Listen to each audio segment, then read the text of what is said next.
El 21 de diciembre de 1822, el buque británico HMS Challenger zarpó del puerto de Portsmouth para iniciar una de las expediciones científicas más ambiciosas de su época. Aunque originalmente había sido diseñado como un barco de guerra, antes de partir fue completamente transformado. Sus cañones fueron retirados y en su lugar se instalaron laboratorios, instrumentos de medición y todo lo necesario para una investigación oceánica sin precedentes. Con una tripulación de 243 personas, el barco estaba a punto de emprender una misión que nadie antes había tenido el valor de intentar. La expedición tenía como objetivo navegar alrededor del mundo y estudiar la profundidad de los océanos, la salinidad del agua, las corrientes y la vida presente en cada región. Durante casi 3 años y medio, la tripulación trabajó día y noche para recopilar información que nunca antes se había obtenido. Pero para comprender la magnitud de este proyecto, también es necesario imaginar lo que vivieron quienes iban a bordo. Durante la travesía, hubo periodos en los que pasaron meses enteros sin ver tierra firme. El aislamiento y las duras condiciones afectaron profundamente a muchos de los tripulantes. Se estima que alrededor de 60 de ellos no soportaron la tensión psicológica extrema y terminaron arrojándose al océano durante distintos momentos de la misión. En 1875, mientras realizaban una serie más de mediciones acústicas para calcular la profundidad del océano, el equipo notó algo que no había ocurrido antes. Normalmente, las ondas sonoras enviadas desde el barco regresaban al cabo de un tiempo previsible. Sin embargo, esa vez el océano parecía absorberlo todo. No había ningún eco, nada volvía. Después de esperar mucho más de lo habitual, finalmente llegó un débil retorno. Ese eco indicaba una profundidad de aproximadamente 11 kilómetros. Era una distancia tan extraordinaria que la tripulación quedó paralizada ante la idea de estar suspendida sobre un vacío inimaginable. Sin saberlo, habían detectado lo que más tarde se conocería como la fosa Challenger. Hasta entonces, ningún registro hablaba de un punto tan profundo en la Tierra. Para comprender su magnitud, basta imaginar que incluso si se colocara el monte Everest dentro de esta fosa, la cima seguiría quedando a más de 2 kilómetros por debajo del nivel del agua. Un lugar donde la luz no llega, donde la presión es capaz de aplastar cualquier estructura y donde se creía imposible que existiera vida. Con el paso del tiempo, otros investigadores conocieron la existencia de esta zona y comenzaron a estudiarla. Pronto descubrieron que la fosa Challenger no era una formación aislada, sino parte de un sistema mucho más vasto y complejo que sigue siendo objeto de investigación incluso en la actualidad. La fosa Challenger resultó ser solo un punto dentro de una estructura mucho más extensa y compleja, una depresión de unos 2.500 kilómetros formada por el choque de la placa del Pacífico que se hunde bajo la placa de las Marianas. Una zona conocida hoy como la Fosa de las Marianas. El lugar descubierto por la expedición británica no era una anomalía aislada, sino el punto más profundo de todo ese gigantesco sistema tectónico. La presión en esa región supera cualquier referencia imaginable. Para explicarla, los científicos recurren a comparaciones extremas. Si una persona pudiera situarse en el fondo de la fosa, sentiría sobre cada centímetro de su cuerpo un peso equivalente a más de 1.600 elefantes.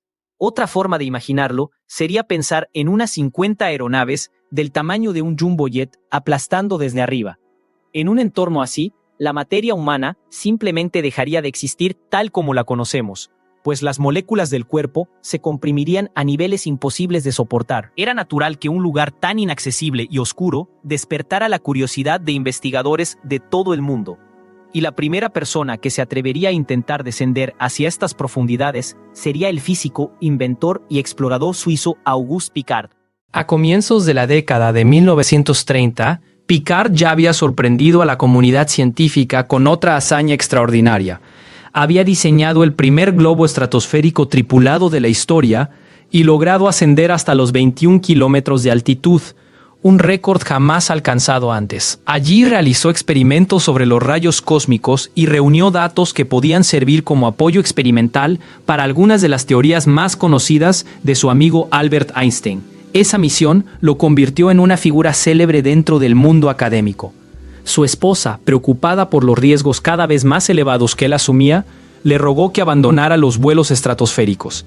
Picard aceptó, aunque en realidad ya estaba dándole vueltas a una idea igual o incluso más peligrosa. Es muy probable que en cuanto oyó hablar de la extraordinaria profundidad de la fosa Challenger, su mente encontrara un nuevo objetivo: descender a donde ningún ser humano había llegado. Inspirándose en el concepto del globo que podía ascender hasta la estratosfera, Picard imaginó su equivalente para las profundidades del mar. Así comenzó a diseñar un tipo de sumergible especial conocido como bateiscaf. Era un aparato que funcionaba de un modo similar a un dirigible submarino. Contaba con una cabina esférica de alta resistencia para los tripulantes y una enorme cámara llena de gasolina. El combustible se utilizaba porque no se comprimía bajo presión extrema. Mediante un sistema de válvulas que regulaba el intercambio entre gasolina y agua, el vehículo podía descender o ascender, mientras que unos propulsores eléctricos permitían el movimiento horizontal. En 1948, Picard terminó su primer prototipo y logró realizar inmersiones tripuladas de hasta 3 kilómetros, algo increíble para la época. 2 años más tarde vendió aquel modelo a la Marina francesa y se dedicó a construir una versión mucho más avanzada, a la que llamó Trieste. Tras años de mejoras técnicas y numerosas pruebas, el Trieste quedó finalmente listo. Para 1960 ya estaba preparado para lo que sería la inmersión tripulada más profunda jamás realizada en el planeta. A esas alturas, Auguste Piccard ya no tenía la posibilidad física de participar en la misión que él mismo había inspirado. Había alcanzado los 76 años y su salud ya no permitía embarcarse en un viaje tan extremo. Sin embargo, su legado no quedaría sin continuación. Su hijo, Jacques Piccard, también dedicado al estudio del océano, estaba preparado para asumir el desafío.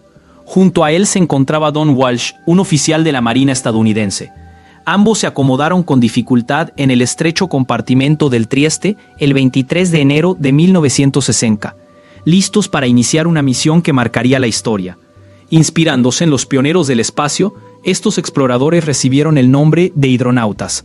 Su travesía, que incluiría ascenso y descenso, duraría unas 8 horas en total. Eran plenamente conscientes de que se dirigían hacia un lugar en el que ningún ser humano había puesto un pie.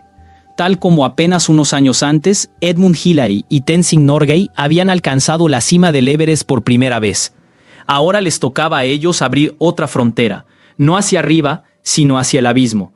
La gran incógnita era qué encontrarían allí abajo. ¿Habría formas de vida? ¿Serían capaces de regresar con vida? Entre esas preguntas comenzó el descenso. Tan solo 16 minutos después, ya habían penetrado en la zona afótica, el reino donde la luz deja de existir. A través de las pequeñas ventanas, solo lograban distinguir destellos producidos por diminutos organismos bioluminiscentes. El equipo mantenía comunicación con la nave nodriza, mediante radio, informando de los avances y de los datos de presión y profundidad. No había nada más que describir. La oscuridad era absoluta y la temperatura caía sin pausa. A mitad del trayecto, los dos hombres notaron que la comunicación radial se había perdido por completo.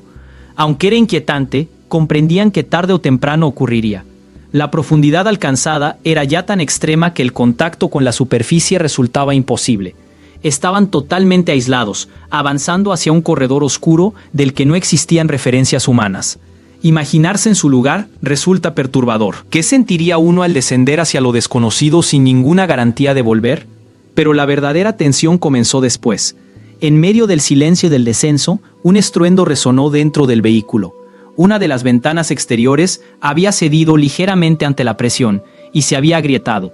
El batiscafo contaba con sistemas de seguridad para casos de emergencia y la tripulación podía iniciar un ascenso rápido si fuera necesario. Sin embargo, si la cabina principal llegaba a fracturarse por completo, no existiría forma alguna de sobrevivir. Afortunadamente, la fisura parecía limitarse a la capa externa del cristal y no mostraba señales de expandirse. En medio de toda aquella tensión, el casco del Trieste continuó su descenso hasta que finalmente se posó suavemente sobre el fondo de la fosa Challenger. Era un lugar que ningún ser humano había visto jamás, un espacio tan remoto que ni siquiera la imaginación podía describirlo con precisión. Al revisar los instrumentos, los dos exploradores comprobaron la cifra que llevaban soñando y temiendo a la vez: 11.520 metros de profundidad y una presión cercana a 1.100 atmósferas. Cuando encendieron las luces del sumergible, la negrura eterna que los rodeaba se iluminó por primera vez en millones de años. Entonces ocurrió algo que ninguno de los dos esperaba. Frente a la pequeña ventana pasó un pez.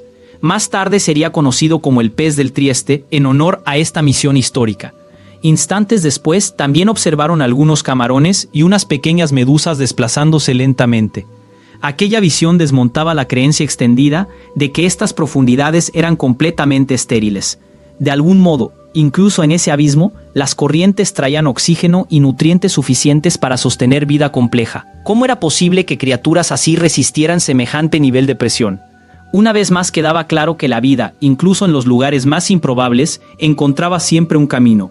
Los dos exploradores permanecieron allí unos 15 o 20 minutos, esperando que los sedimentos levantados por el descenso se asentaran y les permitieran observar lo que los rodeaba.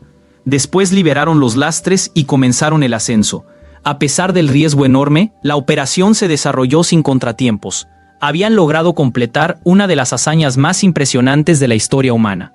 La misión, ejecutada dentro del marco del llamado Proyecto Necton, contó con el apoyo de los Estados Unidos, y no sorprendió a nadie que el país reclamara gran parte del mérito. Jacques Piccard y Gun Walsh fueron llevados a Washington, donde recibieron una medalla de manos del entonces presidente Dwight Eisenhower. La nación celebraba haber alcanzado el punto más profundo del planeta antes que cualquier rival internacional. Sin embargo, tras ese reconocimiento, el interés estadounidense se desplazó hacia un objetivo aún más ambicioso: la llegada a la Luna. Paradójicamente, descender al fondo del océano había resultado tan difícil que, en comparación, la misión lunar parecía más realizable. Los hechos demostraron esta paradoja. Durante los 52 años siguientes, ningún otro ser humano volvió a adentrarse en esa fosa. Lo que ni Walsh ni Piccard podían anticipar era que el siguiente en intentarlo sería una figura mundialmente conocida por motivos muy distintos. En 2012, el director de cine James Cameron, famoso por numerosas producciones, se convertiría en el tercer ser humano en alcanzar el fondo de la fosa Challenger. Existe un documental sobre su descenso para quienes deseen conocer los detalles de aquella expedición singular. Con el paso del tiempo, otro explorador decidió enfrentarse a este desafío extremo. Se trataba de Víctor Vescovo, un hombre que logró inscribir su nombre en la historia de una manera singular. Fue reconocido por convertirse en la única persona que alcanzó el punto más profundo de la fosa de las Marianas, conocido como Challenger Deep. Pero su hazaña no terminó allí. También había logrado escalar la cima del Everest. Haber estado en el lugar más alto y en el más profundo del planeta convertía su trayectoria en un símbolo perfecto de los límites que la determinación humana puede superar. A partir de estas expediciones, numerosos vehículos no tripulados recorrieron la zona y revelaron una realidad sorprendente. Aquel abismo albergaba una vida mucho más abundante de lo que se creía. Y aún así, sabemos que apenas hemos explorado alrededor del 5% de todos los océanos de la Tierra. Todo lo demás sigue siendo un territorio desconocido, lleno de misterios que esperan ser descubiertos. La exploración oceánica, en muchos sentidos, resulta tan fascinante y emocionante como el estudio del espacio. ¿No crees que aún queda mucho por descubrir bajo las aguas que rodean nuestro planeta? Si te apasionan estas historias y quieres acompañarnos en más exploraciones como esta, te invito a suscribirte al canal y seguir nuestras próximas investigaciones.